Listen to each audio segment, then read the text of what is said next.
Bonjour, je m'appelle Jean-Jacques Nantel. Quand on veut exploiter un peuple sans qu'il réagisse, le plus efficace, c'est toujours de le convaincre qu'il ne vaut pas grand-chose. C'est pour ça que depuis des siècles, les Canadiens anglais répètent que nos ancêtres étaient des bandits dont la France se débarrassait en les envoyant en Nouvelle-France. Mais c'était tout petit, la Nouvelle-France. En 1665, il y avait seulement que 3200 habitants ici. Alors les Anglais devraient pouvoir nous dire facilement où il était le bagne au Québec. En Guyane française, il y a les ruines de l'île du Diable. Au Québec, ils sont où les ruines de la prison? Il paraît aussi que nous sommes tous des fils de pute, étant donné que les 800 filles du roi que Jean Talon a fait venir ici pour peupler la colonie auraient été des prostituées qui avaient été ramassées dans les claques de la région parisienne. Ah oui?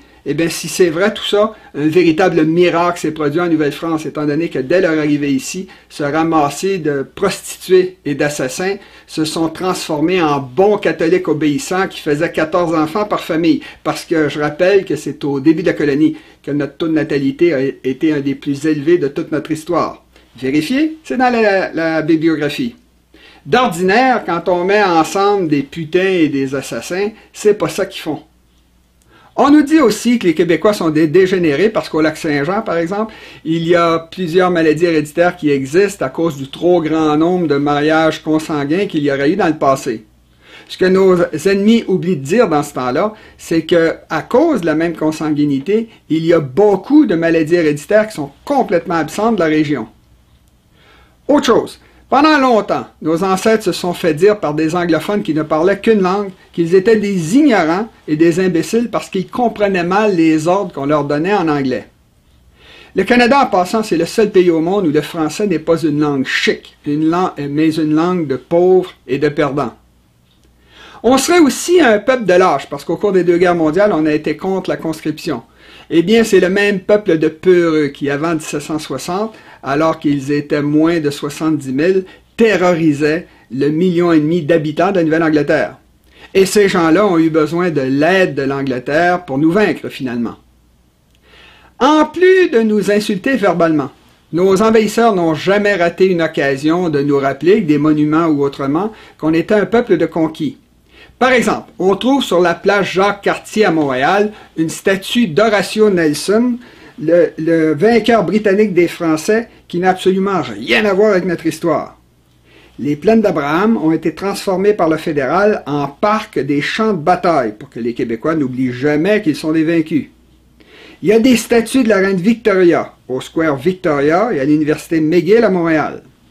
Dans les cantons de l'Est, il y a une ville de Waterloo qui commémore la plus grande des victoires anglaises sur la France. À Montréal, on trouve une rue Wellington, un pont Wellington, une promenade Wellington, un chemin de Trafalgar Heights, une avenue Durham qui honore l'homme qui disait qu'on était un peuple sans histoire et sans littérature, et une rue Amherst pour glorifier celui qui voulait exterminer les Autochtones en leur distribuant des couvertures contaminées avec de la variole. Sur le Parlement de Québec, à la place d'honneur, il y a une statue de Wolfe, le massacreur de nos ancêtres qui a brûlé des milliers de leurs fermes. L'aéroport de Montréal a même été rebaptisé par le fédéral en l'honneur de Pierre Elliott Trudeau, qui a volé le droit de veto du Québec 1 an seulement après lui avoir promis des changements lors du référendum de 1980. Détail curieux, le Parlement canadien, qui a été construit sur une colline qui fait face à un paysage grandiose, tourne le dos à ce paysage-là, et au Québec, pour faire face non pas à l'ouest, mais au sud. Remarquez que le mépris des Canadiens anglais ne les a pas empêchés de nous piquer nos plus beaux symboles. La feuille d'érable, le castor, dont le commerce faisait vivre la Nouvelle-France, et même le Haut-Canada, qui a été composé en 1880 par Calixa-la-Vallée pour honorer le peuple québécois. De la même façon, le Cirque du Soleil, Bombardier, Georges Saint-Pierre ou Céline Dion sont partout présentés comme des succès canadiens. De nos jours, les insultes continuent à pleuvoir. Des gens comme Lucien Bouchard cherchent à déprimer les Québécois en leur répétant qu'ils sont des losers, qu'ils sont pas lucides, qu'ils travaillent mal, qu'ils font pas assez d'enfants, que leur projet d'indépendance est inatteignable, etc.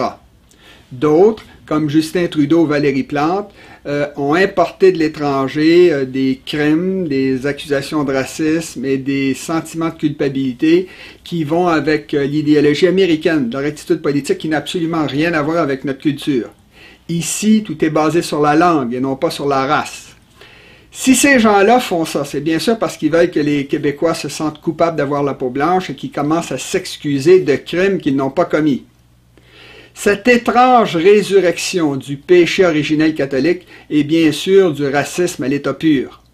Nous, que les impérialistes anglais des autres siècles accusaient d'être des bâtards métis sous prétexte qu'on avait du sang autochtone, on est soudainement devenus des sortes de pur sang nazis qui martyrisent les minorités parce qu'on veut imposer notre langue dans notre propre pays, comme font tous les autres peuples du monde.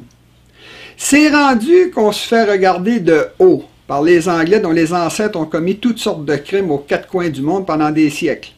Eux, qui nous ont artificiellement appauvris pendant un quart de millénaire, font tourner la table devant nous et vont même jusqu'à dire qu'on est moins chez nous au Québec que les réfugiés, par exemple, sous prétexte que nos ancêtres ont volé les territoires des Autochtones. Mais c'est le Canada anglais qui a fait ça, pas nous. Comme on doit payer parce qu'on a commis le crime d'avoir la peau blanche, la Ville de Montréal, par exemple, engage désormais ses fonctionnaires en fonction de leur race plutôt qu'en fonction de leurs compétences. Il s'agit bien sûr d'un système raciste hypocrite dont le but est de discriminer contre les Québécois de souche. Autrement dit, pendant 260 ans, ça a été le tour des Anglais et maintenant c'est le tour des immigrants. Nous, c'est jamais notre tour. On doit retourner en dessous du paquet.